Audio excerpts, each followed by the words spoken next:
নমস্কার আমার প্রিয় বন্ধুরা, ওয়েলকাম টু মৈত্রেয়ী ব্লগ। আজকে আমি তোমাদের কাছে নিয়ে এসেছি নতুন স্বাদের টিফিন বা ব্রেকফাস্ট। এই নতুন স্বাদের টিফিন বা ব্রেকফাস্ট বাড়িতে যা যা উপকরণ বা সবজি আছে তাই দিয়ে তৈরি হয়ে যাবে। কিভাবে এই ব্রেকফাস্ট বা টিফিনটা তৈরি করছি আমি, তোমরা নিশ্চয়ই ভিডিওটা প্রথম থেকে শেষ অবধি দেখতে থাকো।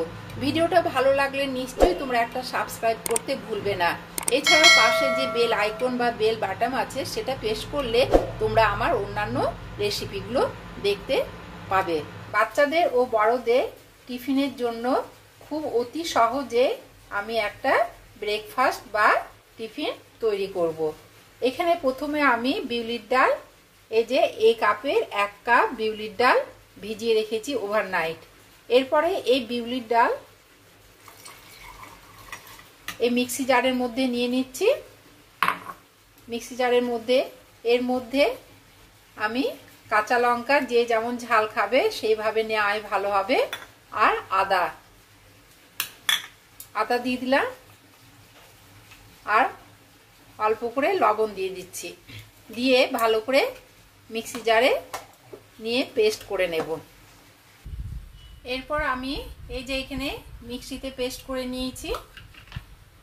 এরপরে এটা ঢেলে দিচ্ছি, পুরোটা ঢেলে দেব।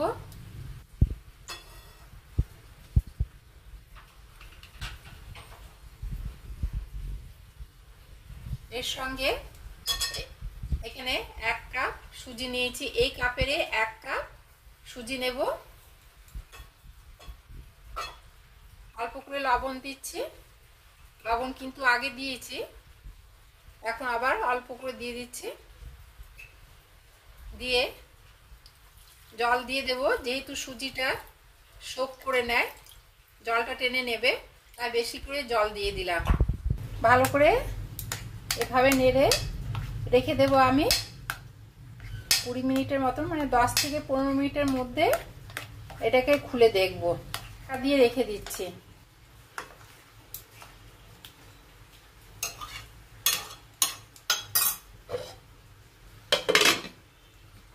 মিনিটের মতন ঢাকা দিয়ে রেখে দিলাম।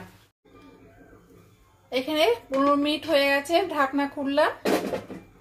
দেখো কতটা জল শোক করবে সুজিটা, দেখেছো কত গাঢ় হয়ে গেছে, কত আগে পাতলা ছিল। এর সঙ্গে আমি ইউজ করব ক্যাপসিকাম, গাজর কুচি, ক্যাপসিকাম কুচোনো, পেঁয়াজ কুচোনো, এছাড়াও টমেটো দেওয়া যায়, আর এই যে কারি পাতা আর সর্ষে আমি ইউজ করব। এখন দেখি, এখানে আমি একটা লোহার চাটু বসিয়ে নিয়েছি। লোহার চাটুতে কিন্তু খুব ভালো করে এটা হয়ে যায়। এরপরে তেল দিয়ে দিচ্ছি, তেল অল্প করে তেল দিলাম। এই যে এই সবজিগুলো আছে, সবজিগুলো একটু নেড়ে চেড়ে নেব, কাঁচা সবজি আমি ইউজ করছি না। এরপরে সর্ষে ফোড়ন দিচ্ছি, শুকনো লঙ্কা ফোড়ন দিলাম। এর মধ্যে তেলের মধ্যে সর্ষে ফোড়নের মধ্যে কারি পাতা দিয়ে দিচ্ছি। এই কারি পাতা কিন্তু আমার বাড়ির কারি পাতা, বাড়িতে আমার বিরাট গাছ আছে। একটু নেড়ে নিচ্ছি কারি পাতাটা। এর সঙ্গে গাজরগুলো দিয়ে দিলাম।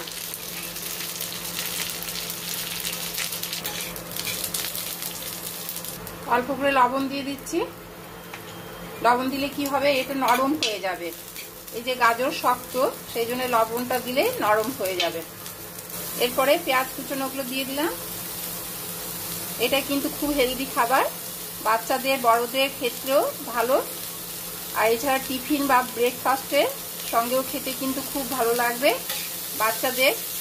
এই যে সবজিগুলো খাওয়া হয়ে যাবে, অনেক বাচ্চাই কিন্তু সবজি খায় না, এই জন্য এই সবজি খাওয়া এটা উপকারী এই খাবারটা। এরপরে ক্যাপসিকামগুলো দিয়ে দিলাম।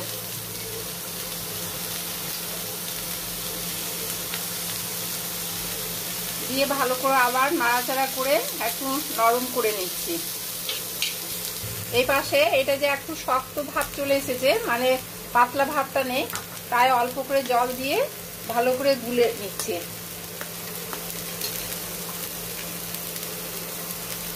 সুজিতে জল অনেকটা সোক করে নেয়, তাই অনেকটা মোটা হয়ে গেছিল,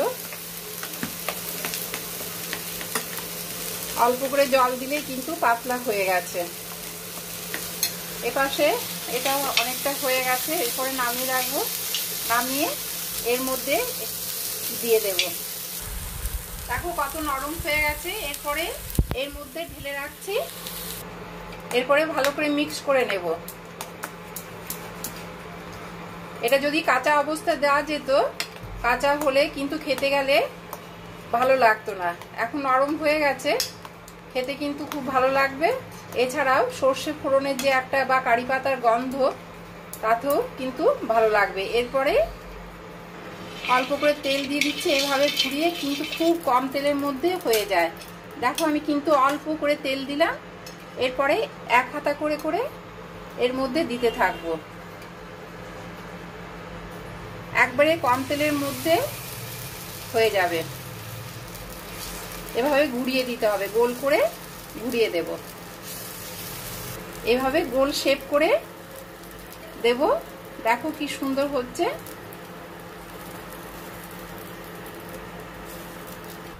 এক পিঠ হয়ে গেছে, উল্টে দিচ্ছি।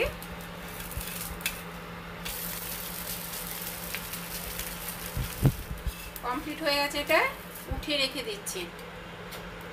আবার এভাবে বাকিগুলো, এই যে অল্প করে তেল দেব, বেশি তেল দিচ্ছি না। তেলটাকে এইভাবে চারপাশে ঘুরিয়ে নেব, দিয়ে তারপর আবার এক হাতা করে দেব।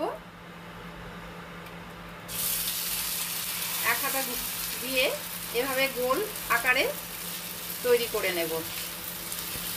খেতে কিন্তু খুব ভালো লাগবে। বিউলির ডাল দেওয়া আছে, এছাড়া সর্ষে ফোড়ন, গাজর, ক্যাপসিকাম সবজিগুলো দেওয়া আছে। বাচ্চাদের ক্ষেত্রেও ভালো, বড়দের ক্ষেত্রেও ভালো, ব্রেকফাস্ট বা টিফিনের জন্য।